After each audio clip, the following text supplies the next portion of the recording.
Welcome back to Previously Prohibited. I'm Jenin here with my co-host Melissa Whitty, and we have a very exciting guest, Dave DeCamp. He's the editor of antiwar.com, the news editor, and we're going to talk about, the usual stuff, Israel, Gaza, civil liberties, and the sort of intersection of those issues, which is a pretty big topic in the news right now. So welcome, Dave. Thank you so much. Mel is going to very quickly do her thing. Yeah, if you guys could, thank you so much for all the new subscriptions. If you could just hit that like button, leave us a comment. You guys have been a little quiet lately, so I do like to read them. We do like to read them. We like to comment back. And if you could share this when you see it on X, and we would certainly appreciate it. And we're so excited that you came here today, Dave, because I know that you're busy. I mean, you have like such a cool website. Tell us a little bit about yourself. Yeah, so first, thanks for having me. But I'm the news editor of antiwar.com. So if you go to the website, it's a very old-looking website, but it has, if you look at the top of the page, there's a news section, and it's usually full of stories. And it's mostly stories that I write. I get some help from some other guys that work for us. But essentially the idea is kind of, we created like a news wire, kind of what the big news agencies have, but from our anti-war, non-interventionist perspective. And a lot of my job really is kind of just taking out the propaganda, or sometimes, putting things in the proper context, or just, describing things like what they are, instead of kind of, some of the language that you see from the mainstream. So that's what my focus is for my work. And I've been doing it for, I think, full time. Oh, wow. Almost 5 years, which is kind of crazy. Yeah. I love how straightforward it always is. You guys cut through all of the BS, and it's really just a great place to get news source on American foreign policy specifically. So definitely. So we wanted to talk to you today about what is happening on the ground in Israel today. News broke, I think it was about 3 or 4 hours ago, that Israel had cut off all the electricity going into Gaza. And this follows 1 week after they have blocked all aid, all food, water, everything going in. So what's going on? Where is this coming from? Yeah, I mean, it's really not looking good. This was announced by Israel's energy minister today, that they were cutting the electricity. And that means, a lot of the water supplies through desalination plants for drinking water. And so those would lose power. And we've seen all these reports lately. I mean, essentially what happened last week was the first phase of the ceasefire deal ended. And under the deal in the second phase, Israel was supposed to completely withdraw from Gaza and commit to a permanent ceasefire. And then there would be more hostages released in exchange for Palestinians in Israeli jails. And that hasn't happened. Israel refused to enter the negotiations on the second phase. So essentially what they're trying to do, with full support from the U.S., the U.S. has given them, basically the green light to violate this deal, is to just pressure Hamas into releasing hostages without getting the withdrawal. And the way that they're doing that is, you mentioned last week, they cut off all goods. They imposed basically a total blockade on Gaza, not letting any food, medicine, fuel, or anything like that to enter. So it's collective punishment of the civilian population. And then today they ramped it up by cutting the electricity. And there's been all these reports saying that Israel has what they're calling a hell plan. And I think they're calling it a hell plan because Trump has repeatedly threatened that, all hell will break loose in Gaza, or however he worded it. And the next step is to cut water. And then the next step after that is to restart the bombing. And then they're saying that they're going to try to displace the Palestinians that returned to North Gaza, which they completely destroyed, and then basically go back in and just, full scale. So that's what they're planning. And they're trying to, again, get Hamas to just agree to release the hostages. But, let's be realistic here. The hostages are Hamas's only leverage that they have right now. So I just don't see them giving them up if they don't get a deal for a permanent ceasefire. On the other hand, you have the U.S. talking to Hamas, which is very interesting.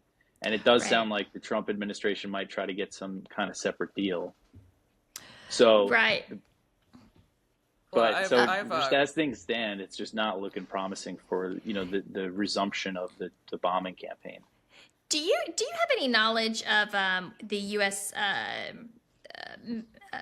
mission on Aleppo when we were taking out ISIS in 2017, we didn't ever cut off aid or food into Aleppo, right? As from what I understand, ISIS had kind of taken over the area, and I know that we bombed it to oblivion, right? I think now that's been surpassed in Gaza, but at the time, we never engaged in this kind of collective punishment. Am I wrong?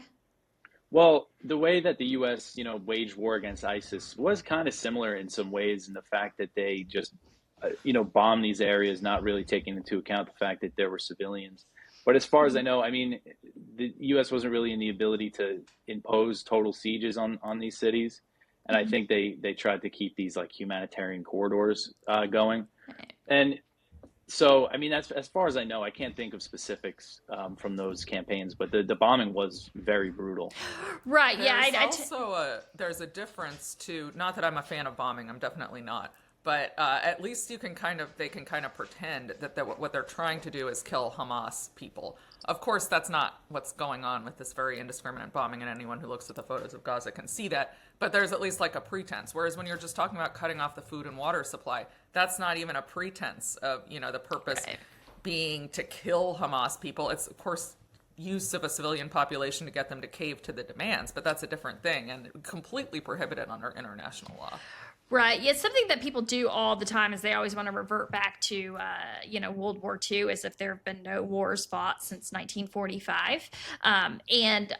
I get so annoyed with that, obviously, because following World War II, we had the Geneva Conventions. We put all these things in place so that we wouldn't do all the horrific things that happened during World War II. But I wanted to make that argument to someone about, like, okay, well, I'm not saying that Aleppo or the fight against ISIS is exactly the same. It's not, obviously. But we do have instances in very recent history where we didn't engage in any kind of collective punishment to the degree that we're seeing now, right? And of course, the civilians in Aleppo still had the ability to flee, which they don't here. So it's not like these people can just go somewhere else if they to get food and water and whatnot. Yeah, it's a very unique situation, Gaza. The control, with Israel capturing the Rafah border crossing and that side of the border, they have complete control over this really small area. And, the thing I'm afraid of is Israel resuming the bombing and then Trump basically just saying, well, they can go to Egypt. The Egyptians can take them in. And, actually what we've seen Israel do in the past week, this kind of total siege on anything entering, that didn't really happen under Biden. I mean, it did in the initial week of the bombing campaign, but they did get them to start letting some stuff in, even when they were dropping the most bombs. So, and we're also seeing Israeli officials saying, bomb the aid, bomb the food stockpiles that are there.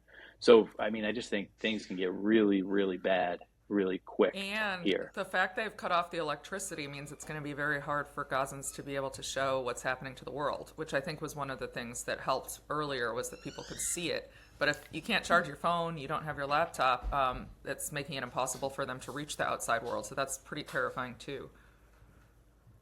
Yeah, I think that's probably a big part of it. I know I've seen videos, there's a lot of generators, but generators require fuel, and they're not getting the fuel now. So, who knows how long these things will last. Do you see any hope with Trump engaging directly with Hamas? Do you see anything happening there that could be positive? Well, it was interesting. I just saw it today. So the U.S. official, Adam Bowler, I don't really know anything about him. He was like a businessman or something. But he was defending it today in an interview, I think on CNN, and he was saying he thinks that a deal could be reached. I think the good sign is that Israel, the U.S., they seem like they're kind of at odds over this. I think a clash between Trump and Netanyahu could be good, something like that. But it's hard to believe with everything, the way that this administration is just totally giving Israel everything they want, all the the $12 billion in arms sales that they've approved. And I mean, they shouldn't really call them sales because I'm sure they're all going to be paid for by the U.S. So I don't know if a spat between the administration and the Netanyahu government will really lead to anything, but I don't know, maybe that's a good sign there. Yeah, I don't necessarily trust Adam Bowler very much. He's was kind of one of the early architects of the COVID lockdowns. He was Jared Kushner's college roommate, and he's the guy who Kushner brought in very, very early on. He's one of the guys who kind of sketched out Operation Warp Speed. So I trust him about as far as I could throw him. You That's know, interesting. yeah, yeah. But I saw the clip on CNN, and he did make a good point. He said the U.S. is not a vassal state of Israel. You know, we have our own interests, and of course we do. And of course, the number one interest for the Trump administration is getting Eden Alexander back, who is the young man who was serving in the IDF. When he was taken capture on October 7th. And he is the only American left alive, I believe. And then there's 4 bodies, but they're all Israelis. They just happen to have American passports. They haven't lived in the U.S. And I think the most recent one was like 26 years or something. So, obviously, I mean, there's probably a case to be made there, but it's not a strong one as far as I'm concerned, because I think to be an American, you kind of have to live here, or at least have, some kind of real contact with the U.S. other than a passport. But so just think about like any other country, like if they're at war and like an American leaves and moves there and joins their military, I know. and they get taken, their POWs, like would that be a big priority of the U.S. to get them back? Right. It's quite bizarre. Yeah. Imagine Especially if someone joined Hamas. An American. Right. I feel like everyone would be like, Right. Or I always think about like, okay, well, when he joined the IDF, we actually had our own recruitment crisis here. So I don't know why that doesn't get brought up more. Like, you actually chose to go serve in a foreign nation's military, one that we don't actually even have a mutual defense pact with. Okay, so it's not like they're sending their troops to fight for us. All right. And you did that when, in fact, the U.S. military was in desperate need of troops. But just setting that aside, I mean, I'm not blaming this kid. He's like 19 years old. It's not his fault. Well, I mean, you know what I'm saying.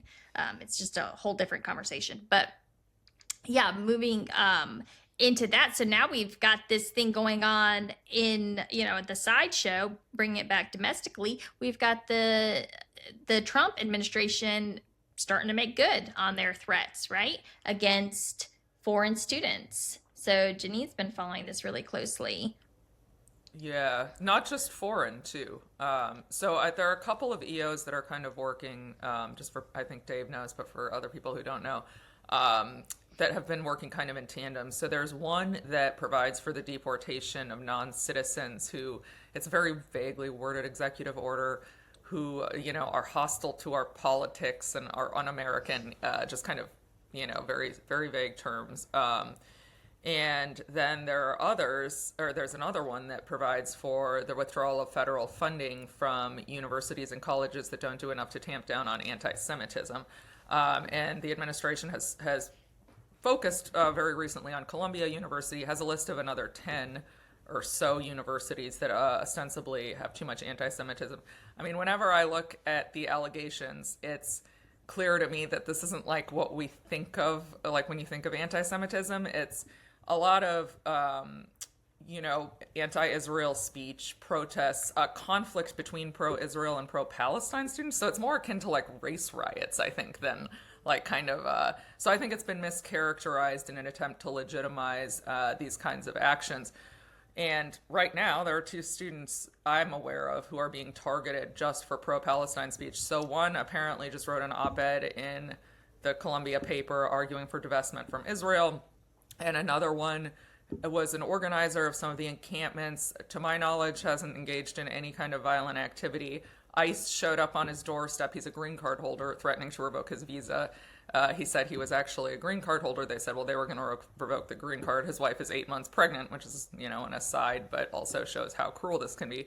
And they're going ahead with trying to get him out of the country simply for expressing his views. So This is obviously, very concerning from a free speech perspective. And before I ask you about it, Dave, one other thing. A lot of people on Twitter have been saying things like, well, federal, universities don't have a right to federal funding. But that's just a misunderstanding of the law. The Supreme Court has been clear that once the federal government decides to fund universities, it can't condition that funding on suppressing certain viewpoints. So, the federal government could say we're not going to fund universities anymore at all, and that's okay. That's a different issue. But saying that we're going to withdraw funds unless a university tamps down on anti-Semitic speech, which is it then defines as criticism of Israel as well, is a First Amendment issue. So you've been following this too, Dave, and do you have any sort of impressions or thoughts? Yeah, well, first, I think that's an important point about the First Amendment issue, because I hear that so much, especially because we have a lot of like libertarian readers and everything. But it is, it has been established, its basic First Amendment, kind of doctrine, this reality. And, you mentioned that student who wrote an op-ed calling for divestment from Israel. She's an American. Now, as far as I know, there's been no legal action against her, but Colombia has started like an investigation against her. Yeah. And we've seen Colombia suspend students already over their involvement in the protest. It was I'm blanking on the name, but it was one of Colombia's schools has suspended three. Yeah, that's right. Has suspended, I believe, 3 students so far. And so it's kind of strange. You have Colombia's really cracking down on this. Yeah. What's up with Colombia in particular? Is it, I feel like it seems to be they're really like targeting Colombia to me over. Is it just that that's the only place that these protests are happening, or what? I mean, it's a very, prestigious school. And I think, but again, it's weird that they're cutting the funding when they're cracking down so hard. But it seems like the administration, like they really want to do this. Like they're really eager to do this, and they want to send a message. And I think Colombia, I mean, being in New York, it's just the location of it. And, I was looking, just kind of randomly looking at the tuition at Columbia, because, what these students are asking for their university to divest from this state that's engaged, that they believe is engaged in genocide and ethnic cleansing. And I believe that as well, which I think is certainly a noble cause. And they each pay, or, they're on scholarships that give Columbia like $90,000 a year. I mean, that's that's more than what my 4 years was at a state university in New York. I mean, it's really crazy how much they get and how much they get from the federal government. So I think the students certainly have a right to protest that. And it just gets spun as anti-Semitism. And of course, there's a lot of Jewish people in New York, and there's a lot of Jewish people involved in the protests too. I mean, that's one of the most pathetic things about this. I remember when these things started, and it was during Passover, and they were doing Passover Seders in the encampments that were led by Jewish students who were involved. And these are the anti-Semitic protests. I mean, in some cases you see videos, and there's some people clearly trying to antagonize, these Zionist students trying to antagonize the protesters. But as far as I've seen, I mean, I haven't seen any evidence of really like harassment against students for being Jewish at all. No, not at all. There might be some for being Zionist, which I still don't approve of. Like, I don't think you should say because you're Zionist you can't, you can't join our whatever. But I think it's being misused in order to justify what they're doing. Because, and I don't know if you're familiar with Title VI, but Title VI requires universities. Title VI of the Civil Rights Act requires universities to protect people from discrimination, or students from discrimination based on ethnicity, national origin, religion, etc. So that's how this is being. Title VI is what's being used. The argument is that the universities are failing to protect these students from religious-based discrimination, that being anti-Semitism. Well, if you redefine anti-Semitism to include anti-Zionism or criticism of the state of Israel, which they are, then, then you have the situation where we have here. And it's another thing we're very concerned about as First Amendment lawyers is the chilling effect. So even if I actually, like last week when I was reading these EOs, I thought maybe they're not going to do anything with them. They're so crazy, but just having them in existence will silence people because they'll be too afraid. They don't want to get deported. They don't want to lose their scholarship. So I was actually slightly surprised to see them immediately use them so harshly. On Right. the upside, it's harder to, you can launch a First Amendment challenge just based on the chilling effect, but courts tend to be skeptical. And they'll be like, you can't just like say you're afraid to speak. You have to really show that you engaged in this speech before, that you're likely to do it again, that it's captured by the executive order. You have to get a favorable judge. It's much easier to challenge them if they are actually enforced against someone. So I thought that might be a reason the administration would actually not maybe just use them to chill. So I've actually been sort of surprised, and there is a positive, which is it makes these much easier to challenge from a legal standpoint. Yeah, just to add some context real quick, because I know people are going to say, well, it's not just speech. I mean, we see these little videos, we see these clips of these students kind of barricading themselves like outside of the dean's door. We've seen, them like quote unquote taking over the library and whatnot. And so obviously we don't condone any kind of violence, yada yada, the thing I'm supposed to say.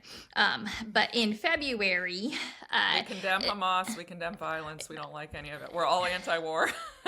yada yada yada. But something to add, I was surprised when I saw this that in February, Colombia President Katrina Armstrong met with Israel's education minister. So we're not bringing the education ministers of foreign countries to the U.S. We have private colleges doing that, where they discuss taking firmer action on campus speech. So she brought the education minister from Israel to Colombia to discuss how she could crack down on the speech of her students. Yeah, I can understand why people were a little pissed off, right?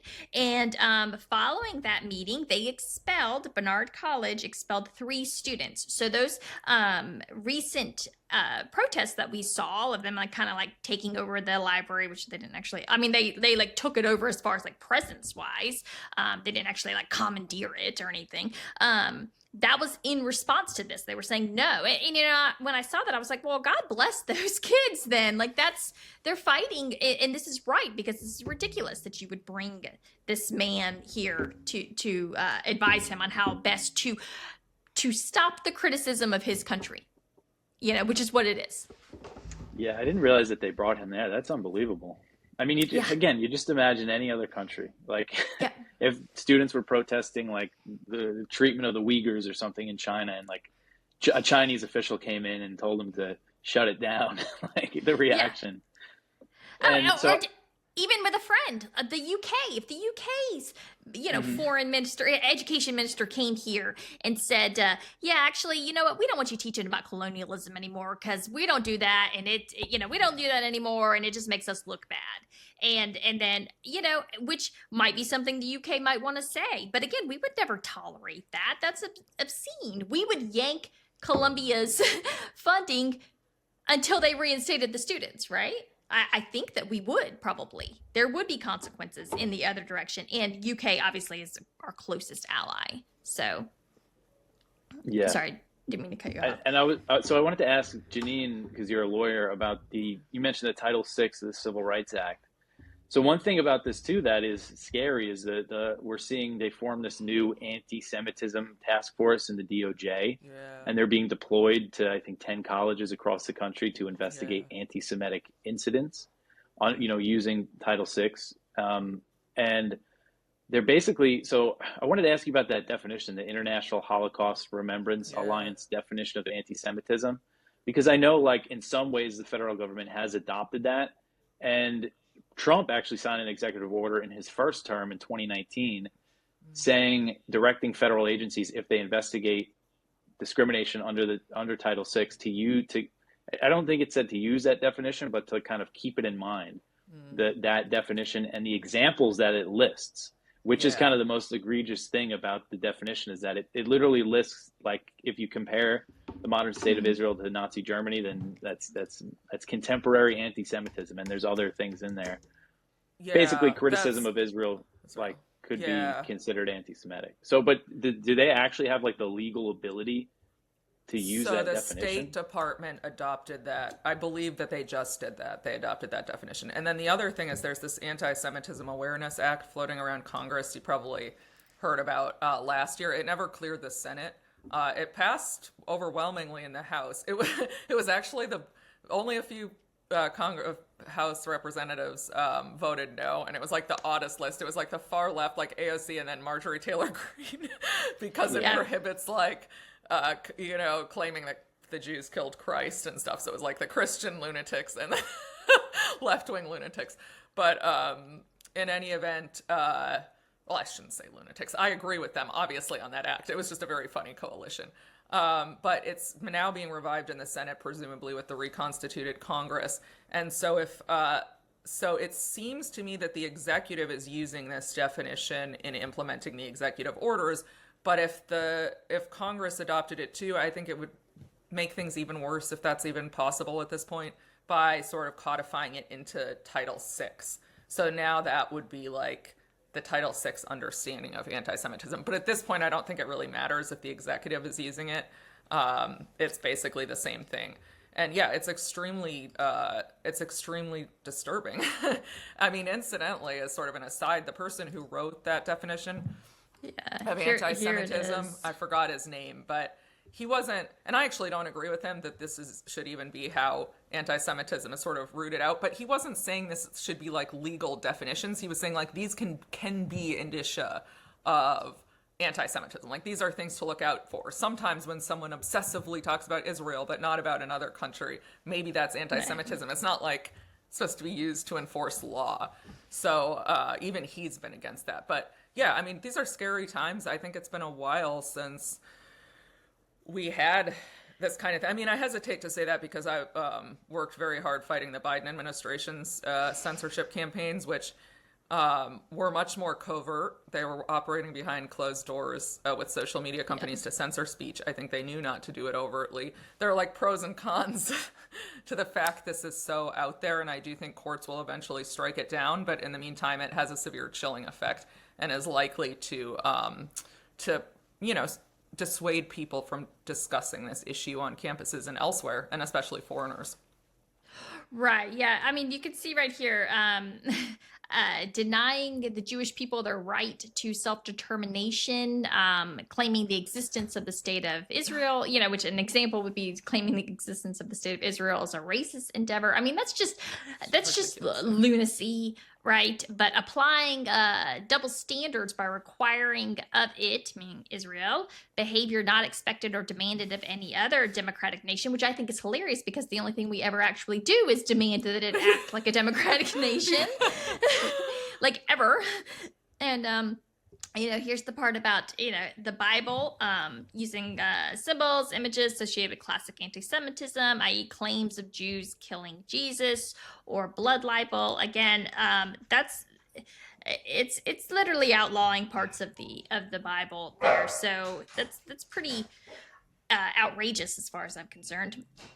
And then there's drawing comparisons of contemporary Israeli policy to that of the Nazis. I mean, you should absolutely be able to do that. Like, that means you can't say, there are parallels in how they're treating people in Gaza with what happened in Nazi Germany. The idea that would be prohibited speech is completely insane. I'm sorry. It makes me so angry. Well, it's also kind of nuts considering that the accusations of people being like Nazis are thrown around all the time by supporters of Israel. So it kind of really it makes it like a one-way street, apparently. So, yeah. This is just some of the things, but again, these examples right here are routinely given. It's not like, I know the guy said that he didn't mean for them to be used as what, it shouldn't have been like law or whatnot. But again, this is what people do. They pull these examples up, they use them when they are trying to pass these laws specifically. And so all of these examples are cited by our lawmakers. So clearly this is the way they see it. Right. So a broad interpretation of this would be that you simply cannot criticize not just Jews, but also the state of Israel, which is outrageous. Right. Yeah. And it specifically says in that Trump order from 2019 that use the IHRA's definition and the examples of contemporary. So like it says to use those or keep them in mind, Right. And I mean, like I call Israel an ethno state all the time. Does that mean Me that I'm too. calling it a 'Cause it is. racist endeavor? Like, Yes, Yeah. you would be if they want to come after you, they can come after you. yeah. And one thing that also just I mean, there's so many of these double standards, but like Colombia just had Naftali Bennett on, who's an Israeli far-right politician who's said he wouldn't have Arabs in his government if he has one, who's bragged about how many Arabs he's killed. I'm all for platforming him. That's fine. If Colombia wants to host him, fine. Let him air his terrible ideas and his racism. Fine with me. But you can't crack down on the pro-Palestine speech at the same time. And there's so much horrible stuff said about Palestinians, and it's totally fine. So it's not only the fact that this is very First Amendment violative, it's the double standard. And then the final, I'll get off my soapbox, but the other thing that really bugs me is the only people who've been seriously harmed or killed after October 7th, sort of as a result of this conflict, are Palestinians. There was the little boy in Illinois who was stabbed to death by his landlord, who was Palestinian, and then 3 students shot at the University of Vermont. The shooter seems to have been insane, and it's not really clear exactly what his motive was, but like this like harping on anti-Semitism when it's actually Palestinians. Yeah, you had the borne 2 brunt of children. the violence. You had that woman try to drown the 2 children down in Dallas. Right. I forgot about that. Well, some Yeah. Israelis were shot here, but the guy thought they were Palestinians. Yeah. That's right. Does that example count as anti-Semitism? Oh, I know. Yeah. Such a crazy story. Have you traveled to the Middle East, Dave? I've been to Jordan. I spent a few weeks in Okay. Jordan in 2018, I think. I planned on going into the West Bank, but I just spent too much time in Jordan, and I knew everybody told me the checkpoints could take forever. But I Yeah, went to they're where they say the site of the baptism of Christ, and that's the east bank of the river, and right across the river you can see there's a big tower with an Israeli flag, But yeah, I love Jordan's great. I mean, most people I hung out with were Palestinian refugees or descendants of refugees, and yeah, I really want to go. I really want to go to Jerusalem, go to the Bethlehem. I want to see the Christian sites. I definitely want to do that in the future. Yeah, I was there when I was 13, but it was hard and disturbing, the checkpoints and stuff. My dad didn't want to take us back, and then that was 1997. So then the Intifada made things even dicier. But it's interesting. I mean, almost everyone in Jordan is, at least that I met, was a Palestinian refugee, and I have a couple uncles there. It's kind of an interesting story. So after 1967, when Israel came to occupy the West Bank, they were in Kuwait working. A lot of Palestinians would go to Kuwait to work because there weren't a lot of economic opportunities. And the military governor, pursuant to Israel's requirement, said you had to come back within between 6 months and a year if you wanted to retain your residency, if you weren't in the West Bank. My uncles missed the window. It's just so you couldn't come back before 6 months, but you had to come back before the year. And so they were never able to live in the West Bank again. And they're very close. Typically Arabs, Palestinians are very close with their families. They had longed their whole lives to be back with their mother and in the village where the whole family lives except my dad. But they couldn't, so they spent the rest of their lives in Jordan. And one of my uncles actually died recently, and it was on his deathbed he was still talking about it. It's just so sad. Yeah. I remember one kid. He was a kid. He was 20 that I was speaking with, and he's like, "Oh yeah, my family lives in I forget what village in the West Bank, but for whatever his situation was, he couldn't go, and he's just never. I think he was born there, or he was born in Jordan. I forget the situation, but most of his family lived in the West Bank, and he just never met him and was never able to go there. And I was, if I wanted to, I could have went there. It's just so crazy. Very frustrating. Yeah. We interviewed my dad a few weeks ago, and he said something. I think Mel cool. was very struck by it. Everything they do is legal. They just make laws for your situation, so they, to make it so that you can't come back. So whenever people say, well, the law, this and that, I'm like, well. It's so. Real quick, what is your take on what's going on in Ukraine, Dave? Well, I mean, I think what's happened with Zelensky and everything, I mean, this is what it's going to take to end the war, is for the U.S. to cut him off, to basically end the military aid and everything, which has apparently happened. And so it seems like they're really using some leverage to get Zelensky to agree to negotiations. He really has no motive to do so, because And another part of it is that they want him to hold elections. I mean, he's going to be done if they sign a deal with Russia that hands over land and then have elections. I mean, I don't think he has a shot. So he has a lot of motive to keep the war going. So I think it really, it might seem like heartless to some people, but this is what it's going to take. It's a proxy war. Marco Rubio said it the other day that it's a proxy war, which is just amazing Right. to see the difference between what Blinken and Biden were saying for 4 years and now. I hope other countries were paying attention to that Zelensky meeting. Being a proxy of the U.S. just usually does not turn out well for you. Yeah, I worry that them like kind of coming out so hard, they're looking to switch those resources to the Middle East, right? Do you see any chance of that, or any kind of like link there? I mean, obviously, I think any normal person would say, yeah, you got to wrap it up in Ukraine because it's just needless death at this point. They're not going to win. But like, do you think that the administration could be kind of angling? Yeah, I mean, they definitely are angling for a couple things. I think the Middle East definitely has something to do with it. The big thing, though, I think, is China, because JD Vance, you see, that's basically all the Republicans that are opposed to the proxy war in Ukraine. The argument is like Josh Hawley sent a letter to Blinken saying basically, all those weapons that you're sending to Ukraine, you should start shipping them to Taiwan instead. And Pete Hegseth ordered this the Pentagon to make cuts to certain military spending and then to redirect that spending into other things, which it was completely misreported by the Washington Post at first. They said he was just ordering huge cuts, and I got very excited, but then it was like, oh no, actually they're still going to spend it. So a few things they exempted to make cuts from, show their priorities, obviously the border and things like that. But one of them was military construction in the Indo-Pacific region, because the U.S. is building up all these new bases there. And so I think things are kind of, when it comes to tensions with China, aren't looking too good. And also I think, they want to make sure Israel's got plenty of weapons to dip into. I remember when, after October 7th, one of the first things that happened was Biden redirected a shipment of artillery shells from Ukraine to Israel. So I think that's certainly part of the thinking. And then another thing that's concerning is the whole minerals deal. This idea that Trump has that he wants to get the money back. I think it's just going to get the U.S. kind of more bogged down in Ukraine. Yeah. And he's basically saying that the deal gives, he would restart the military aid and intelligence sharing.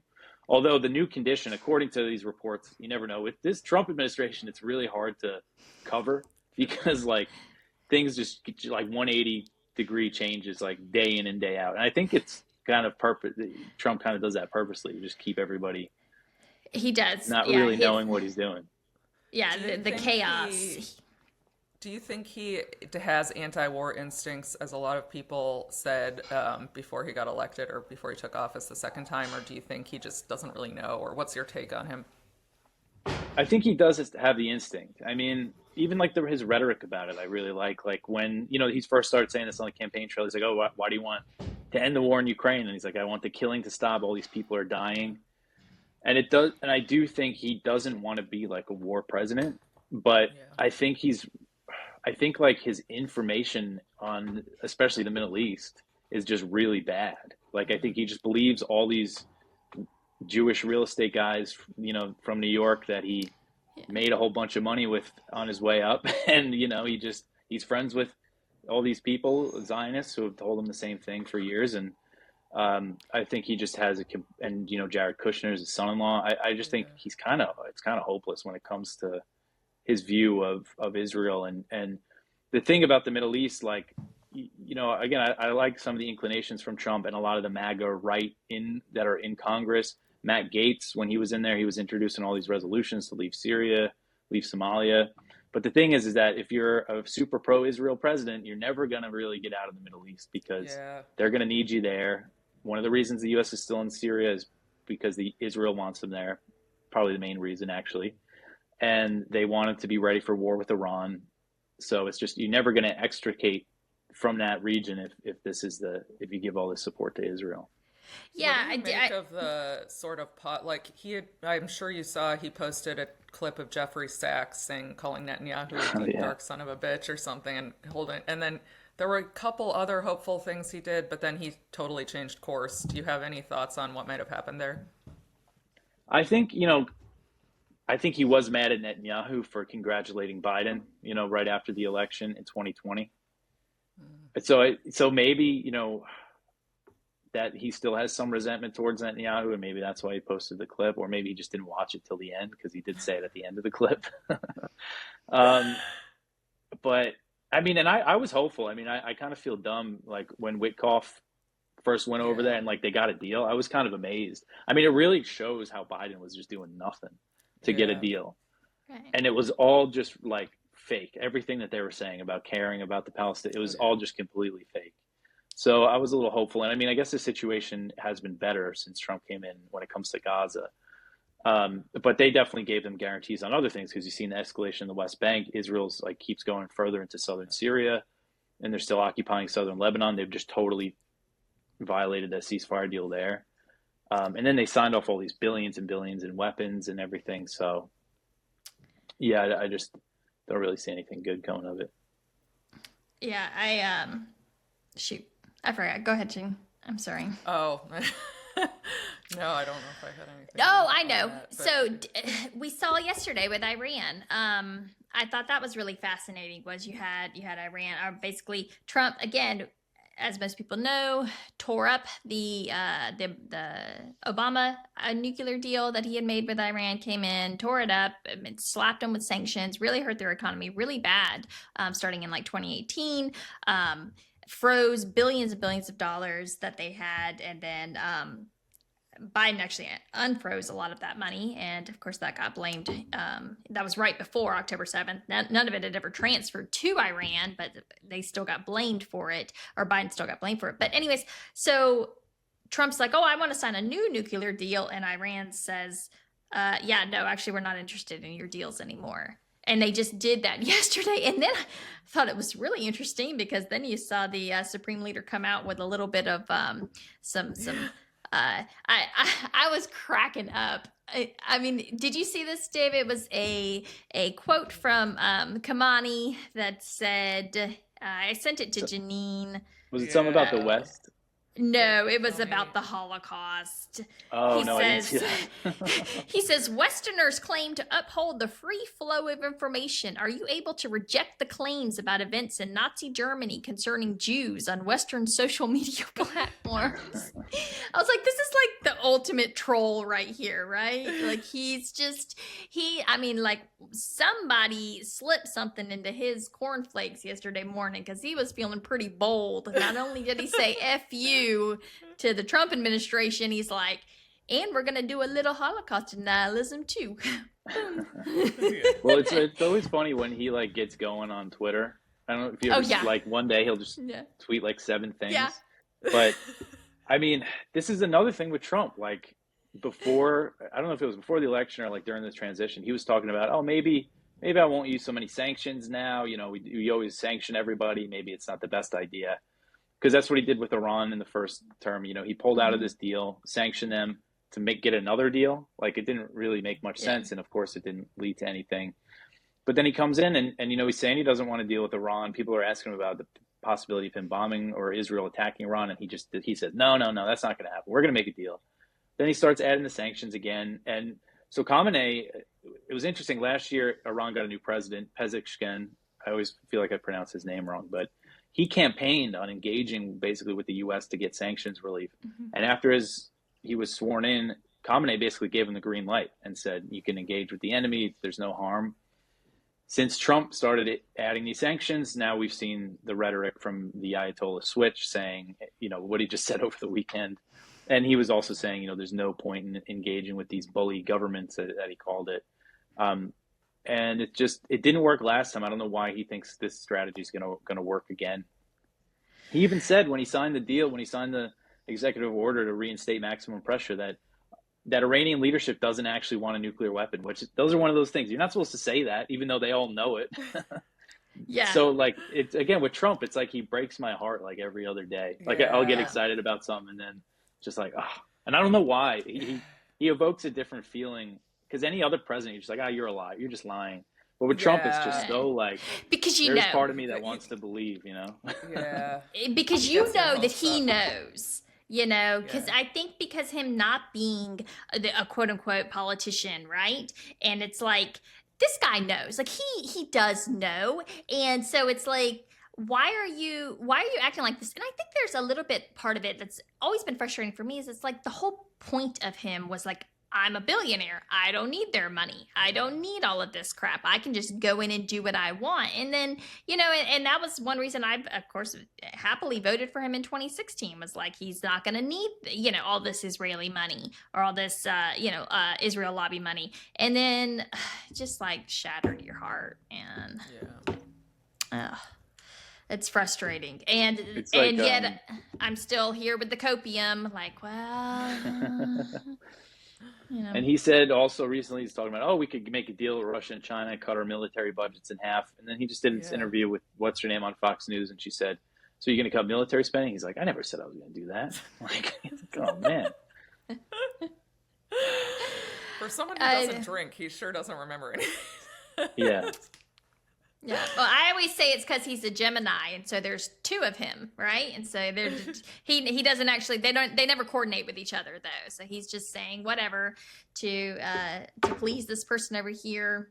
I was telling Jenin the other day that I used to have a boss in 2008. I worked for a woman who was obsessed with Donald Trump, like obsessed with him. And she had moved here from Japan, and she had gone to like all his seminars. She did those like real estate seminars or whatnot. And she actually was a really, really successful woman, but she was a lunatic, okay, in the way she managed us. She owned this bar, and she had turned it into this really cool bar, and it was a lot of fun to work at, but she was insane the way that she would manage the people and the things that she would do. It was always kind of like pitting us against each other, right? And her telling me that everything she learned about business, she learned from Donald Trump, and then seeing the way that now the way he kind of pits his cabinet members against each other, the way even, in place favorites, like what he did with Elon Musk, and then pulling, I guess, Musk into a meeting a couple days ago in which all the cabinet members then got to yell at him, apparently, and then Trump saying, well, you're not in charge anymore. The cabinet members are in charge. All of these things, it just reminds me so much of that woman that I worked for. And it's just chaos all the time, right? And nobody ever really knows what's going on or what kind of footing they have. And so I don't want to say walking on eggshells, but you are worried that you're going to lose your job at any minute. So I never understood why that she thought that was a good idea, but it's pretty clear that he still, even all these years later, is managing pretty much everything the way he did the first time, which is just, It still seems like for the most part, he's getting along with people in his administration for now. And it seems more so this time around that like the establishment folks that are in, like Marco Rubio, I know there's been some reports that he's not happy or something, but he's totally taken the America First line, like not really, but like rhetoric wise, which is kind of interesting to see. And I think 2 months, so. That's true. It's only been 2 months. It feels like it's been so long. I know, because so much happens. Yeah. And you can only imagine. I had thought perhaps his, Tiffany's husband is Lebanese. I guess she's Lebanese Christian. And his father, her husband's father, had been given some kind of advisory position in the administration. I had hoped he would win over Kushner, but I guess not. Yeah. Kushner's also, always... who knows what his actual views are? Just because he's Lebanese doesn't necessarily mean he's good on these issues. Oh, I know. There's that one lady on Fox News that is a lunatic. You know which one I'm talking about? There are some Lebanese Christians who really, really hate Palestinians, like more than anybody else. I think they see them as like troublemakers. Crazy. Yeah, she's Bridget Gabriel or something. Yes. Oh, yeah. She's the one that's always got the giant book of like the Muslim Brotherhood plan to take over America. She actually, I think, did a whole mini series on YouTube about how the Muslim, and she like walked through this book. I don't know if she written it or someone she knows wrote it, and all about their plans to take over America. what in the world? She's insane. So, Dave, do you have any sort of thoughts on the hope or lack of hope for the short term, the long term? What do you see sort of coming of the current situation? Yeah, I mean, I think when it comes to the long term, I'm pretty optimistic just about, I mean, everything is changing when it comes to the dialogue around Israel, like, and they're really trying to control it, like Conservative Inc. Like the way that they react to just like Tucker Carlson saying, I think it's wrong to kill women and children. And like, it just gives so much away. Yeah. And even if he's not talking about Israel, they like assume that he is. And yeah. I really think that you could kind of see panic in like those kind of people, like the Israel lobby in general over this. We saw Lindsey Graham recently saying, you know, this was always a left-wing thing, this whole opposition to Israel, but now we're starting to see it on the right. And even among the Trump administration, you know, Mike Domino, who's the former CIA guy who's in the Pentagon, you know, he said things about how the U.S. and Israel don't always have the same interests. And this woman, I forget her name, but she's the deputy Pentagon press secretary now. Yeah, Kingsley that's right. Cortez. Yeah, she said something that's like my Israel girl. Y'all leave her alone. She said something like Israel should fight its own wars, and that's like everybody's mad about that. So I think in the long term, when it comes to younger people, doesn't really matter. You know, political spectrum doesn't really matter. More skeptical of the special U.S.-Israel relationship. But so I think that's good. You know, I think the next generation of politicians wouldn't be so quick to sell out to Israel. But on the other hand, short term for the Palestinians, I mean, I just can't imagine any way that things turn good, and especially in the next 4 years. Like, man, I mean, I don't know. Yeah. Do you have any predictions? Do you think they're all just going to be driven out or killed? Or I guess that's hard to predict. But. It's so hard to predict, yeah, because like realistically, I mean, I've seen even talk that they want to apply, you know, drive Palestinians out of the West Bank into Jordan. Yeah. And maybe that's why Trump has been saying, oh, they could go to Jordan and Egypt, because he's not just talking about the Palestinians in Gaza. But like, that can't happen. I mean, I know Jordan and Egypt are puppets of the U.S., but like, that's, you know, Abdullah the king, like, that's an existential threat to him. Yeah. Oh, yeah. I know. I was arguing with someone yesterday that, you know, Jordan's population is only 9.9 million people. And you're talking about if you try to force even 1 million on them, that's 10%. You are going to collapse the entire country. And so it's is that your goal?